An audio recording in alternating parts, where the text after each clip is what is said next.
Hey, this is Meridith Elliott Powell, and you know what time it is. It is 8 a.m. Eastern and time for Sales Logic. I am seeing, Mark, you're kind of getting that new office in place. I mean, there's a chair back there now. Yeah, the chair, just experimenting with things. Still don't have the bookshelves up. Still don't have the rest. We're getting closer. Yeah. Hey, you know what? I don't move fast on things like this, okay? That's right. All right. Hanukkah has kicked off and we are clicking closer to the rest of the holiday season, but there is still plenty of time to be closing deals. So let's go ahead and start the show.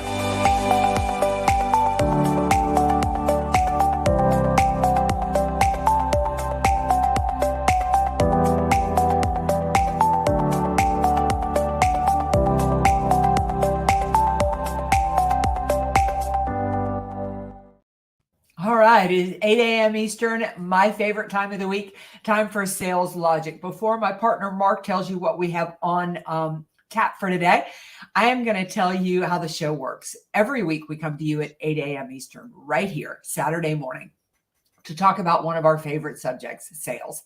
If you want to be part of the show, and we would love you to be part of the show, just send your question to saleslogicpodcast.com. We cover a hot topic, we recommend a book, and because we want you to leave with return on investment, we give you a lightning round. So Mark, what is on tap for today? Hey, the topic today is creating a highly focused and effective prospecting list. Yeah, you know, this is something we've all got to be dealing with as we head into the new year shortly. The question today comes from Paul in Frankfurt, Germany. It says we have huge growth goals for next year, and my team does an amazing job of taking care of our existing customers and deepening those relationships. But if we're going to hit our goals, we need to prospect. How do I convince them of that? How do I give them the tools and resources to help them? How do I make sure we prospect effectively? Wow, Mark, that's a real challenge a lot of sales teams face. You know, I think probably, I was just sharing this. I was speaking for US Bank this week, and I said that I think the number one mistake that sales teams make is they chase the wrong business. I mean, that is probably and I've done it myself. I get so high on trying to win the business. And the more you resist me, it sort of becomes more of, I kind of get more turned on, right? And so then I end up landing a deal or not landing a deal. And if I landed, it's one I didn't want anyway. So if I were going to answer this question, I think that I would have to start with really getting, if you want your team to prospect, you've got to aim them at the right target. I would say I would begin by really defining who the right target is. Yeah, and I'm going to say that Paul, what your team is facing, not unlike I was with a team this week, same challenge. Oh, we got to take care of existing customers. And that is just code for I'm scared to go out and prospect because they just think business is going to fall in their lap. So Paul, what you've got to do, and I tell sales managers to do when you're trying to get your sales team to pivot, you've got to set easy goals. And I know this sounds lame, but you got to set easy goals that they can achieve. Because I remember a few years ago, I was working with a banking group, and they just could not understand the idea of going out and talking to new customers. They just couldn't figure that out because their whole world was wrapped up in existing business, and they thought it was somebody else's job. You see, that's the other problem, Paul. You've got to convince your people that it's their job to get new customers, not somebody else's. Yeah, I think that, Mark, it'd be really interesting. I mean, this is truly your area of expertise. I mean, you are truly, kind of the guru of prospecting. That battle between focusing on existing customers, because you brought up the banking industry. Most banks that I work with have a cross-sell ratio of 2 to 3 products. Most people have a need of somewhere around 13 to 15 financial services. So there's a lot of opportunity. As you build a prospect list, where do you strike the balance of focusing on existing customers versus new business? Well, it starts with doing 2 things. One is time management, and 2, management focus. Let's break this down. You see, what happens is the salespeople, regardless of your title, you have to dedicate X amount of time each day or each week to purely prospecting. Because if you don't block it on your calendar, you won't do it. I see this happen so often. Oh, I'll get to prospecting after I take care of all this. But they never get taken care of all this. The other problem is management focus. It is so easy for management to sit there and say, oh, hey, by the way, Meredith, make sure you check on this account. Make sure you check on this. Make sure. And guess what? All you're doing, management, is reinforcing the behavior of dealing with existing customers. So you, management, have to be calling out and be setting up a separate set of metrics, and in your weekly meetings, whatever, be spending time not solely focused on existing accounts, existing things, but spending time dealing with new accounts, new business, new opportunity. Because again, you know what? If you don't put your focus in it from a management perspective, your people never will. Yeah, I'll tell you, one of the most effective things we used to do, because I went, again, when I was in the banking industry, took over a savings and loan. And if you know anything about the financial services arena, savings and loans are order takers. That's what they do. They were just really nice people that when you came in, they would give you whatever you asked for, whether it was right for you or not. And a toaster. Yeah. And we had to turn them into salespeople. And literally, so Paul, where I would start, if your team isn't prospecting, once you define the right target, you need to have at least on a weekly basis. We would do it at the start of the week and the end of the week. We would have a prospecting meeting. So we defined that target. Then we told everybody to go out and identify the prospects that fit that niche.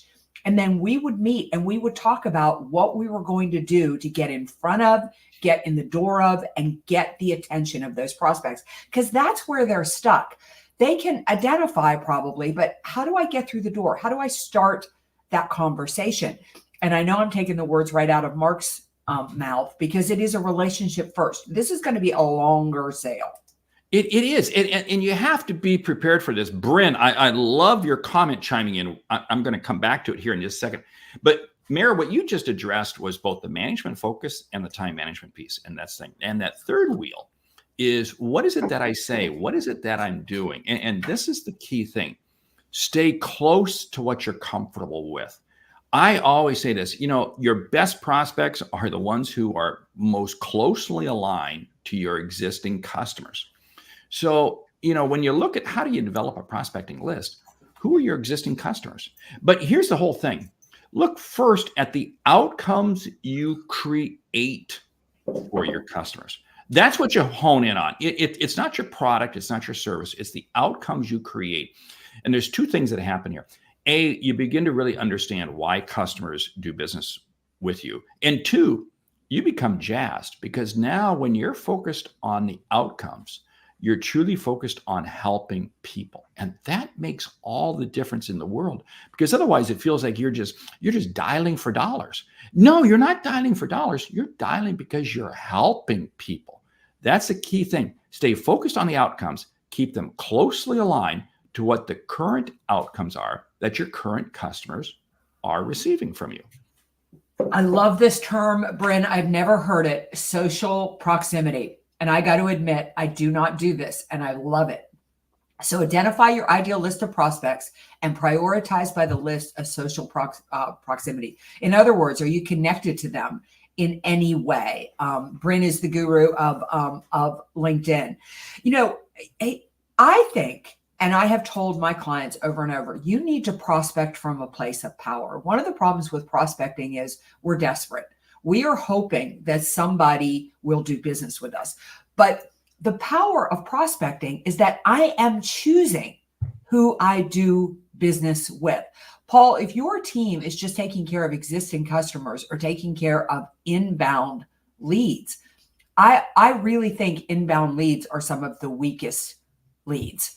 And I think the power is going out and pulling business from your competitors that is really good business for them. Now, I'm going to push back a little bit on that inbound leads, because depending on how the inbound lead comes, if the inbound lead is coming to you by way of a referral, I'm all over that one.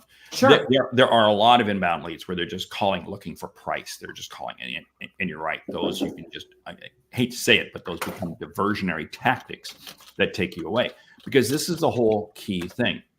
Regardless of how the lead, if it's an inbound lead, does it match up with your ideal customer profile? And if it doesn't match up, I had a situation the other day where I had an inbound lead and really, really kind of tempting, really cool. And it was going to fit a hole in my calendar in terms of dates that were available. But you know what? It was outside my wheelhouse. And you know what's funny? I actually caught myself for about 3 or 4 hours focusing on how I could, wait a minute, hold it, Mark. It's outside your wheelhouse. Don't spend cycle on it. And I had to actually step away from it because, again, you've got to qualify. And Bill King, mastermind member, spot on. You need to qualify inbound leads quick. Why? Because this allows you to spend more time with fewer prospects, the better prospect. And that's what I had to do with this one.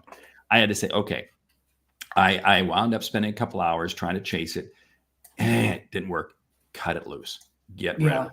Move it somewhere else. Yeah, for sure. I love what Bill is talking about here with qualifying inbound leads. And quite frankly, you need to qualify any lead that you've got. In my business, we actually use a grid. And that is that I've got the 10 things that my clients need to meet, my prospects need to meet in order for me to push further. And if they have about 7, they make it onto my prospect list. If they don't, they may still go on my prospect list, but they're what I call a C prospect. I may just kind of nurture them along because I don't know enough about them. But I need to know if I'm talking to the decision maker. I need to know if they have budget. Go ahead. No, go ahead. No, I mean, I love what you said. You've got that list of 10 things, and it's not like that they got to match up on all 10 out of 10 because I too, it's like they got to reach that 70, 75%. And that's what I had to catch myself on the other day. Because again, I was a shiny object filling a hole in the calendar. Could I do this? Come back to reality, young man. No, doesn't fit. Yeah, Daniel, great question. Are digitally harvested leads a waste of time? I got to tell you, I love the vocabulary happening this morning. Social proximity, digitally harvested. These are terms we never would have even heard of 10 years ago. No, Daniel, they're not a waste of time, but you do need to qualify those leads. I'm doing some things right now to digitally harvest more leads.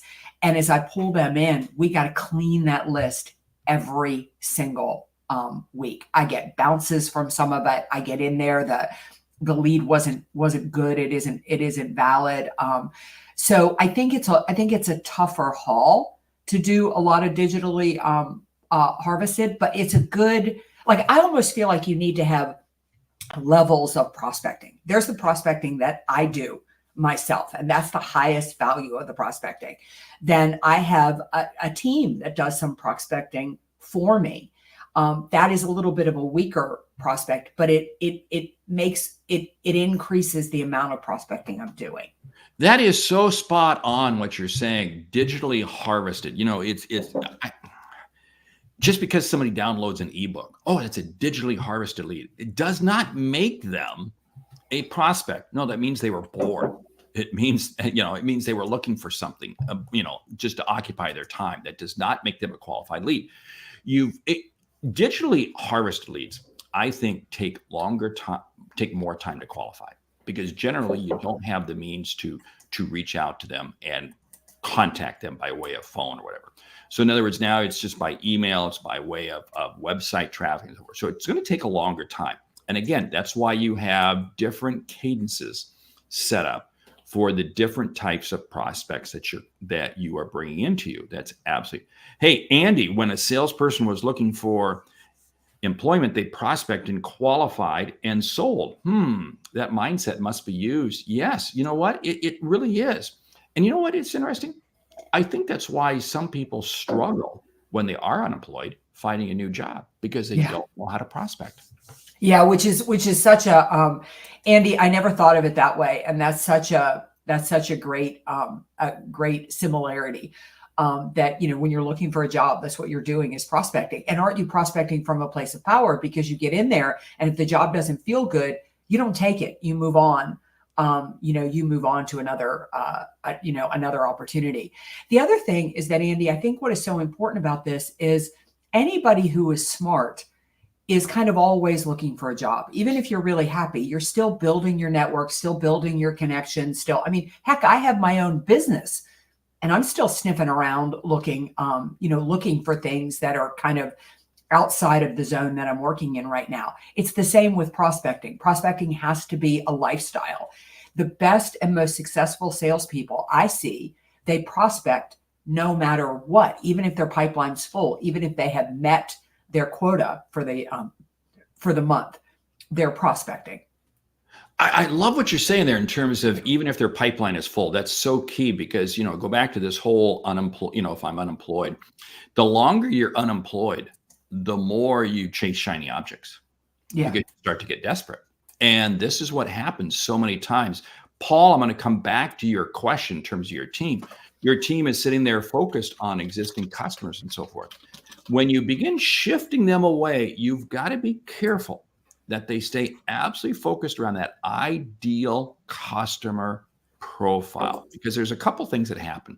A, you have the information and the knowledge that you can help them. You have seen others very similar to them that have achieved outcomes that you can help them. You see, so what this comes down to is the fact that if you know you can help someone, you have an obligation to reach out to them.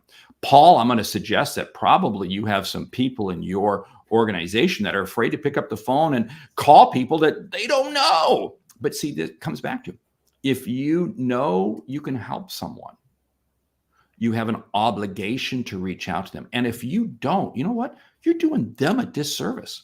Because what happens if somewhere down the road they find out that you could help them and you didn't? Whoa. They're not going to look at you in a favorable light.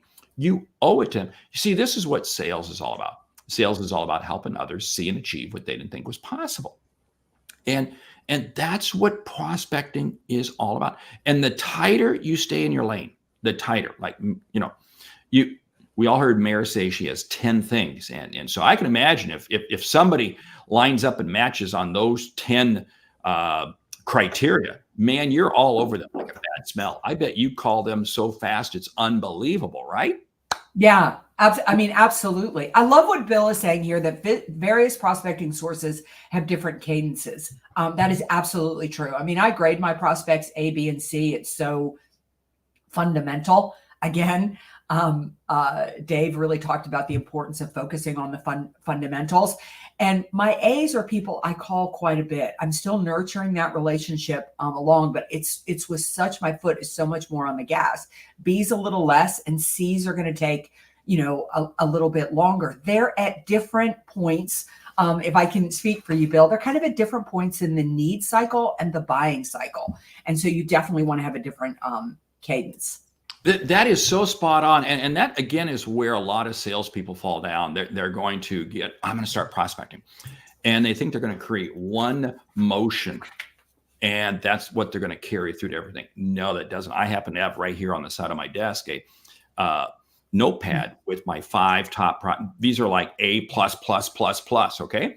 But then I have others that are in my CRM system. I have others that are just, again, you break things down. And what this does is it helps you allocate your time more efficiently, because I have these A++, prospects right here. And I look at it all the time. Guess what? I give them absolute top priority, to convert them into customers. Now, when we look at your cadence isn't always going to be the same thing. It isn't always going to be email, phone call, social media, phone call, whatever it might be. There are going to be different methods that you're going to use. And again, that's understanding where your prospects are coming from and the needs that your prospects have. And again, it comes back to really understanding your ideal customer profile. I love Dave's comments. It's focusing on the fundamentals. It isn't rocket science. Prospecting is not as hard. I don't know about you, Mary. Have you ever seen somebody? Have you ever read a headline where a prospecting person was bludgeoned, was stabbed, lost an arm? No. It's just focusing on the fundamentals, and it's just a conversation. It's okay. It's okay. Have it. Yeah. I love what Bill is saying here. His question, Bill, I was thinking the exact same thing. Are Paul's reps working existing customers for referrals? Such a smart comment, Bill, because it's that is probably a really good place to start. If there's anybody listening to us this morning, and Paul, we hope that that you are. It'll be afternoon for you, but start them small. Have them look at their existing customers. Those people already love them, and a great place to start prospecting, a great place to get some names, is to ask them for some referrals. Great comment, Bill. Oh, I love that, because again, it's why is it that referrals are so overlooked? I mean, you know what? I've got to admit, I just read something that Bill Cates, the guru of referrals, did, and I overlook it in my business too. I do it as well. I don't know. It's like you've closed. I think it's because as salespeople, we are so forward focused, and it's kind of like done with that one, I'm on to the next one. Yes, I mean it is. It's Bryn. I love Bryn's comments. I mean, digitally harvesting leads come from many places, and she spells them out 1 through 10. I love this. I mean, this is absolute gold. We're going to make sure that we put that into the show notes for those of you who are just listening to the audio, because again, it's absolutely fantastic. But here's the whole situation. We have, and this is going to rub some people the wrong way, we have an easier time developing leads today and developing prospects and customers today than we've ever had before. And I know people are, oh no, nobody. And I really do, because just what Bryn laid out, 10 different ways with which to develop digitally harvested leads. I love that. Hey, I love Andy's comment again. Don't call them prospects. I call them future customers or clients. Yes, it is. Yeah. Again, it becomes this whole mindset, because again, Paul, I think you're a sales team, and I run into this all the time, where salespeople, they just can't get their arms wrapped around talking to new people.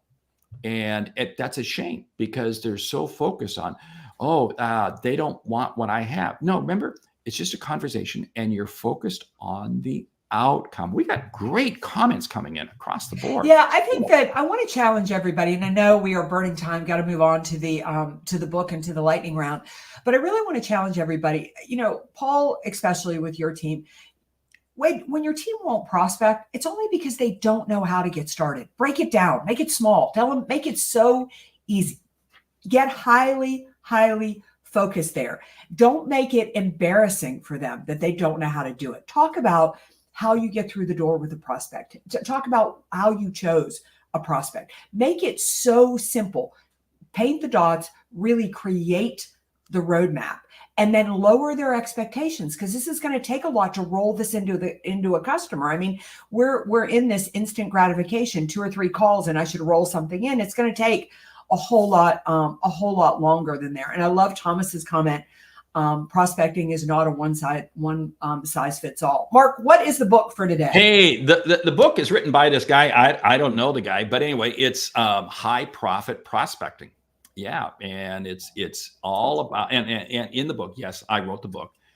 We've got telephone scripts in there. We've got email templates, everything in there to help you, even a process in terms of identifying your ideal customer profile. So it really is a very simplistic playbook, because again, prospecting, I want to make it a high profit. I want to generate better customers. Absolutely. Yep, you're so right, Dave. Make it simple. All right, Mark, what is the lightning round? Top 10 strategies for building a prospect list. Go. Number 1, we're recording this in December, so I want you to think right now about what you are going to do between now and January 1st to build the right prospect list for 2024. I'm going to say, hey, look at your existing customers. What are the outcomes that you've helped them create? Make that list of all the outcomes you've helped them create. Yeah, write down your top 10 customers for 2023, people you love working with, people who've paid you, people who've done a lot of business with you, and look at what they have in common. That is the avatar for your ideal prospect. If you know your ideal customer, you will do a better job of choosing your ideal prospect. Drill down deep on those existing customers, because again, it's going to reveal to you different patterns and different sequences that you're going to be able to find in terms of, who are the other customers that are similar to them. Stay in your lane once you have that list. Yeah, I think we're at I think we're at number 7. Number 7, build the grid. Really, for every member of your team, or just for yourself, if you're like Mark and me, you're self-employed, write down your grid. What are the 10 requirements they've got to meet? And then come back, and every time you have a call, put it in there. That's going to also shape your questioning better around your prospects.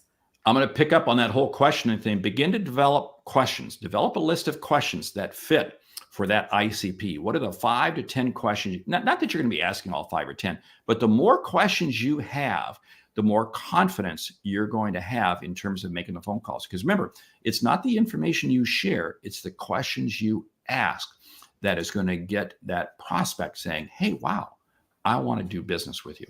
Yeah, shift your mindset. Prospect from a place of power. If you call on 10 people on Monday, determine that there's probably only 2 to 3 of them that you are going to follow up with and continue to nurture along. You've got to learn to say no. You have to understand that when you say yes to a prospect, you've said no to other prospects. Great. Hey, I'll share one more. You share one more. We'll close it down. Go to your existing customers and begin asking them for referrals. Set up a referral strategy with all of your existing customers.